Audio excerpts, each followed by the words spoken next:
Custom Garage, and we're going to talk about one of the greatest rivalries of all time.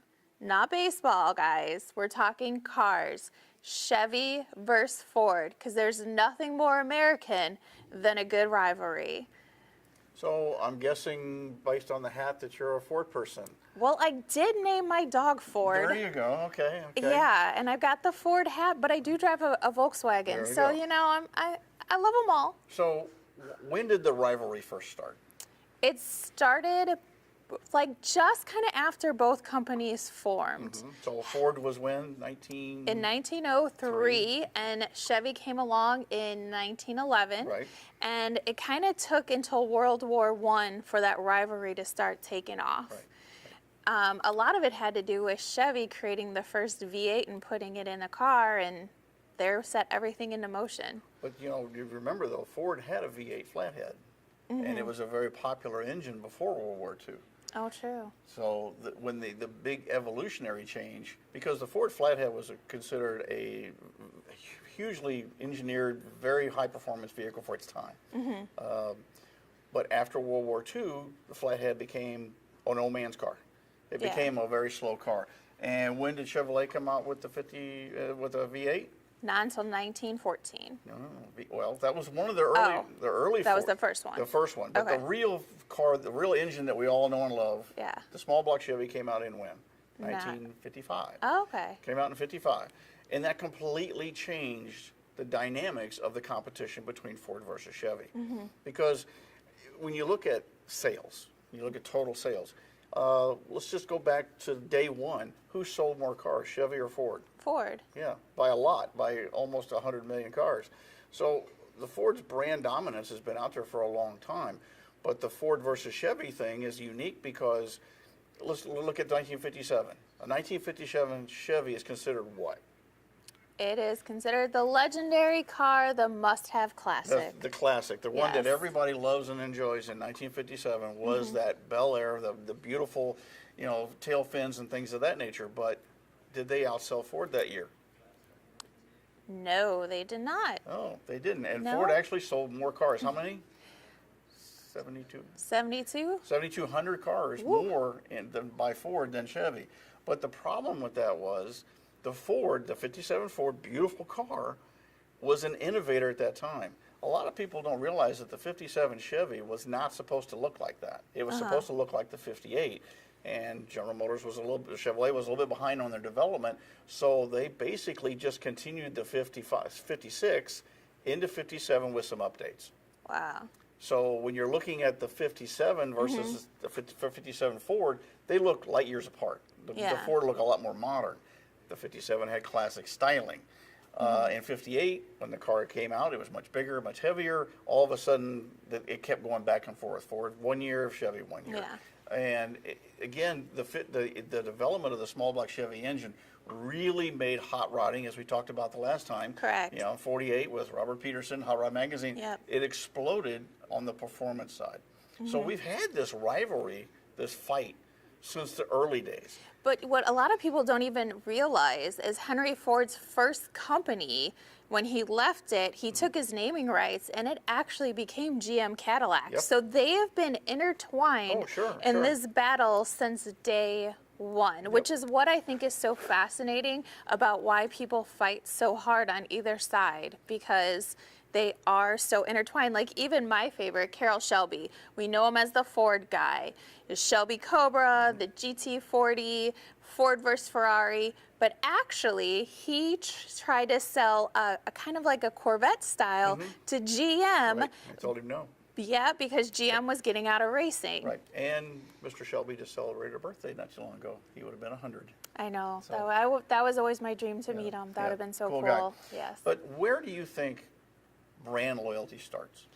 I think brand loyalty starts with either it was your first car, it was your parents' car, it was your grandparents' car.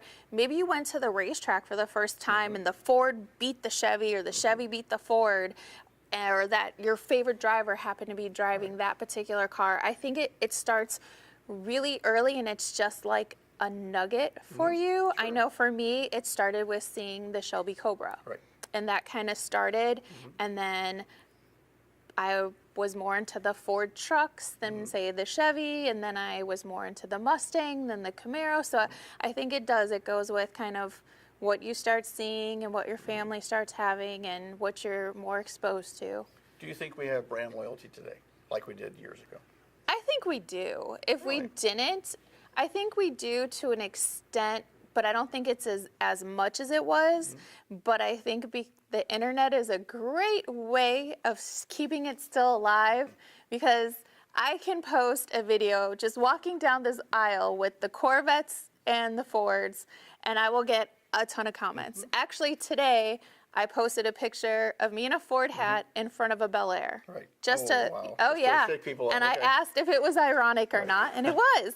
But then I also posed the question, Chevy or Ford, and that's the most amount of questions I think I've gotten on a video thus far, because I think it is still a heated loyalty, brand loyalty, that's still there.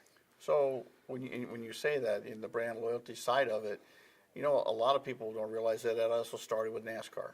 Yes. And the win on Sunday, sell on Monday philosophy through the 60s, 70s, even through the 80s was huge. You had a lot of manufacturers in NASCAR back then. You had Pontiac and Oldsmobile and Ford and Chrysler and, you know, Plymouth, Dodge. All these manufacturers, all these makes were in NASCAR at that time. Well, right now we only have three. We have Ford, Chevy, and Toyota. So out of those three, who has won the most races in NASCAR from day one? My guess would be, I kind of want to say Chevy. By 800 wins in NASCAR since their inception.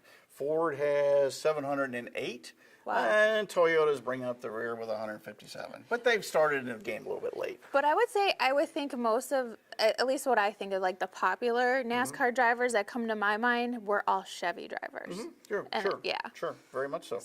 But okay, so we talked about brand loyalty and how that starts. And again, like you said, it starts with grandparents or parents. Or and to me, it's kind of, I would have to disagree just a little bit about brand loyalty, because I think when it comes to cars, because there are so many choices in performance cars and really nice cars these days. I mean, the Stinger, for example.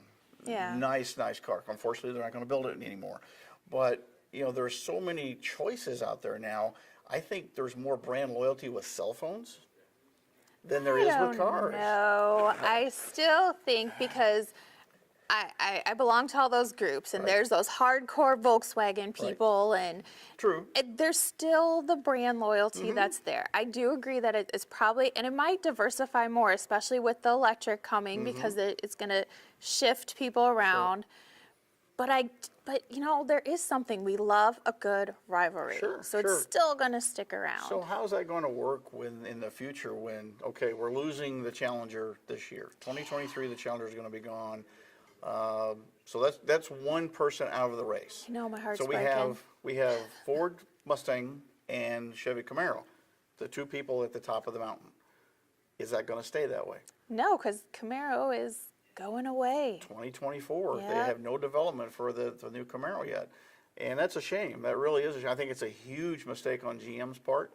I think that they've put an awful lot of technology and an awful lot of money, development money, into the Corvette. I mean, the E is a D-Tron or whatever they call the new Corvette. This introduced with drop last night.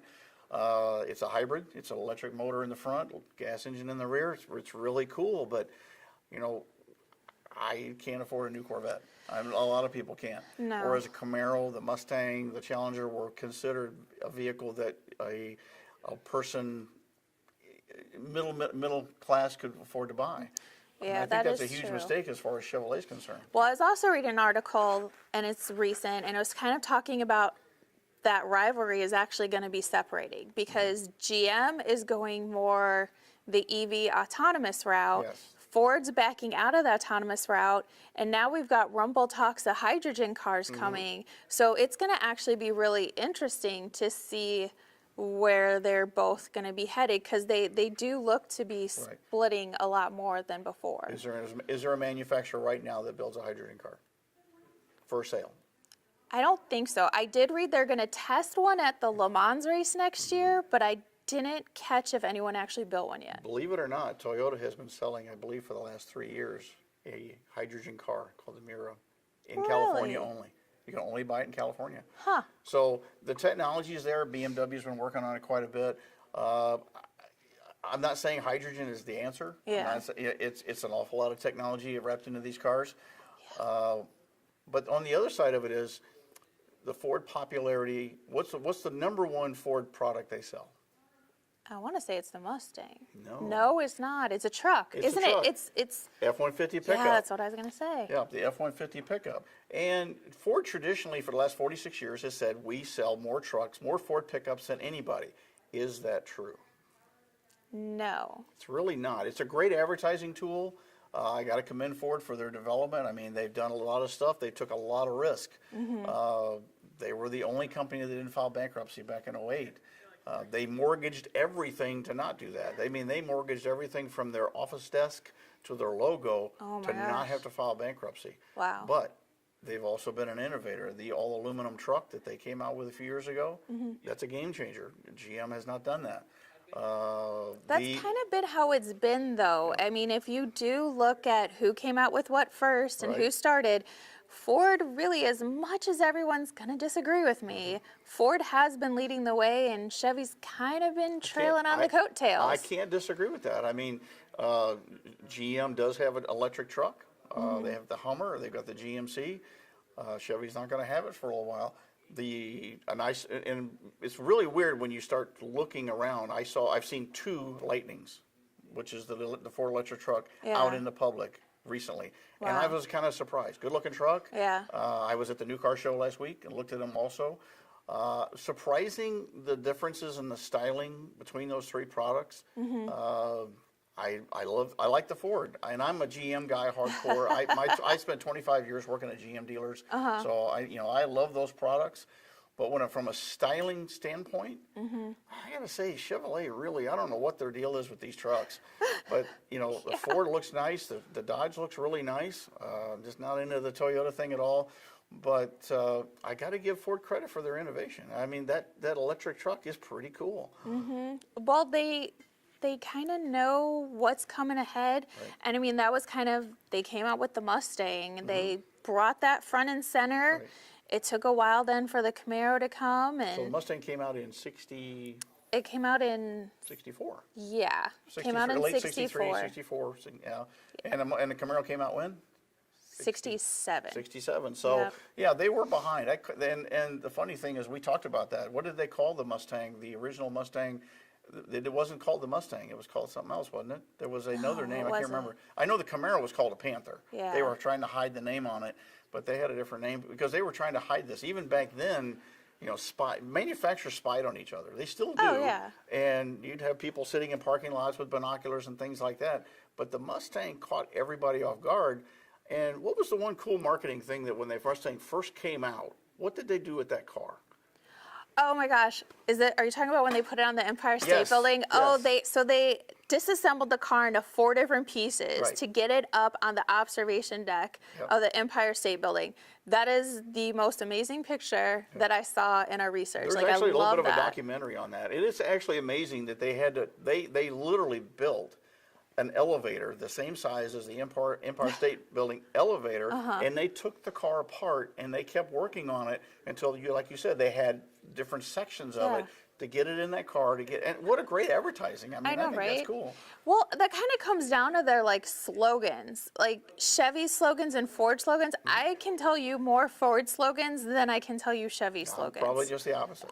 But I guess that comes down to the whole brand loyalty. But I think I use Built Ford Tough all the time because my dog. Right, and Like a Rock, Heartbeat of America, was it New Roads? But explore new roads. So, I mean, everybody has some great slogans. What was it, baseball? It's, Chevy's baseball, hot dogs, apple pie, and Chevrolet. Right. Chevy really tied into the Americana, with their sayings, for sure, So, but the thing is, too, if we go to a car shows, and I always, the one thing I will have to say about car shows, when you go to a car show, you see everything, right? Right. But the Mustang people tend to stick together. That's true. And the Camaro people tend to stick together. The Corvette people stick together. together. Corvette people, they all kind of group together, and that's okay. But as you know, my attitude's always been that they're all cool. They're all really cool. The only thing is, though, and I'm not a little dig here, but I can go to a car show and walk around a Camaro and know that it's not going to run me over when I leave. So that's something to think about. I mean, you know how Mustangs are. Well. But do you think this Ford versus Chevy thing is going to continue for a long time?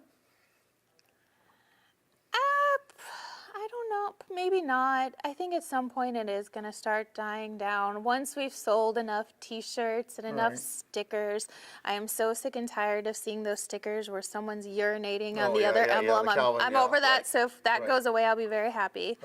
Right. But what really, can you think of a movie that completely changed our car culture in the generations that we're kind of used to now? Fast and Furious? Yes, absolutely. That was a movie that when I know that the Fast and Furious franchise is a little crazy and explosions and chases and all this stuff. But to me, the first few movies, the first three especially, it was all about the cars. Right. The backstory was really just the people, but the cars really stood out. And the first movie, it blew everybody away because we didn't know, certain generations didn't know about the front-wheel drive and the Mitsubishis and the sport compact cars and all this other stuff. I mean, the brand awareness just wasn't there. Yeah. And it exploded. And we That's still true. have that. Well, and it's very apparent. So because I get to answer the calls and chats that come in through here, the kind of cars that people are wanting are changing. They want the foreign cars, the Asian kind of market cars that were in that movie. Pontiacs are extremely hot right now, and that's not a Ford and that's not a Chevy. Right.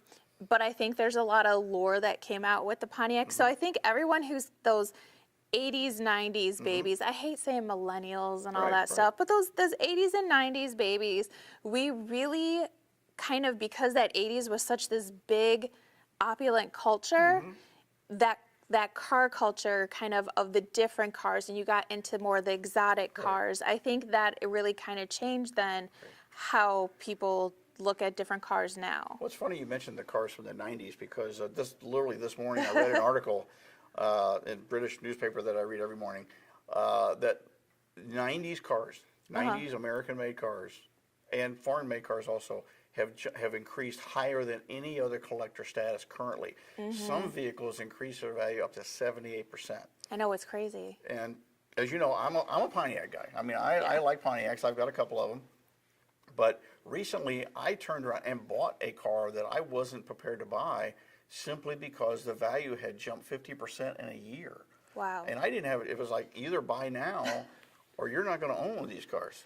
That's true. And it's crazy. It's like you said, some of the values of these cars, SUVs, I know. older SUVs from the 90s, the Blazers, the Rangers, and all that stuff, has just went off the charts because of the memories. IROC Zs. Yes, are so hot. And that's kind of like, I just was doing an article about investing in the auctions, and that's what they're saying. Like, what's going across the auction block, what you think would bring high money, it is totally changing right now because of all this. Yep, it is amazing. So, back to our original question, which is better?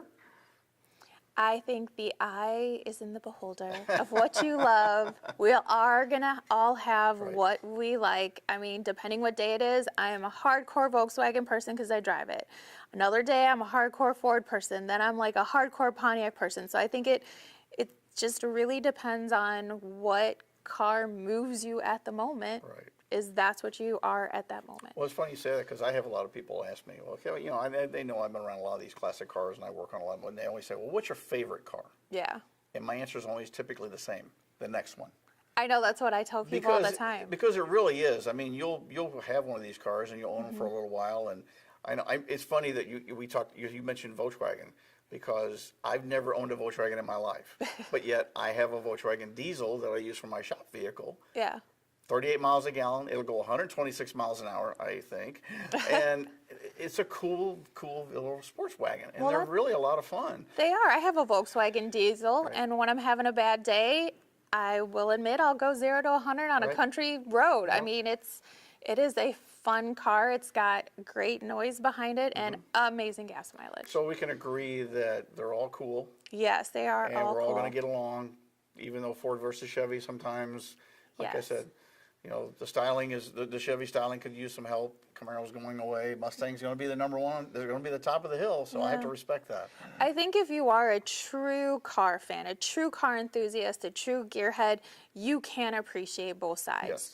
Because you appreciate the technology that comes from it and that is grown, and just what is ahead is going to be amazing, and we're all going to have our jaws dropping and loving something. Well, and if you look at what's really cool today, I mean, like I said, I went to the new car show last week. I was impressed with the Cadillac, the new Lynx. That's oh my God, for an electric car, it's got all the bells and whistles, it's got all the lights, it's cool. It's Cadillac though. Yeah. And you know, it was nice to see the Mustang there. It was nice to see a Dodge Challenger. It was nice to see a Camaro. Saw a Corvette there, and they are all, I mean, just the performance is just unbelievable what you can get in these new cars. And a Stinger, I mean, again, another car that I think is a great, great car that's been underappreciated because nobody bought them. I mean, that's a shame. Put a lot of money in development in that car, and it runs great, drives great, but it didn't sell enough. You know, that's something I've also been reading, that we're going to start seeing what we call the ugly ducklings, or the underappreciated cars are going to start getting some love. Yep. And so I can't wait to see some more Pintos out on the street. Pintos, Pacers, yes, those are, and they are. I mean, we've seen them here. The values of them are continuing to climb. Like the ugly duckling cars, the Malaise Hooray era. for the ugly ducklings. That's right. That's why wide open Wednesdays at the racetrack are the best. You never know what ugly duckling is going to come down and impress you. Well, okay, well, I guess I'll have to accept the fact that you're a Ford person, and I still admire, I still respect you, as long as you can put up with my Pontiac and GM and Chevy. We're good. Sounds good. Yeah. All right. All right, make sure you join us next time, because you never know what we're going to talk about next at Gateway Classic Cars, where dreams are driven. Please share.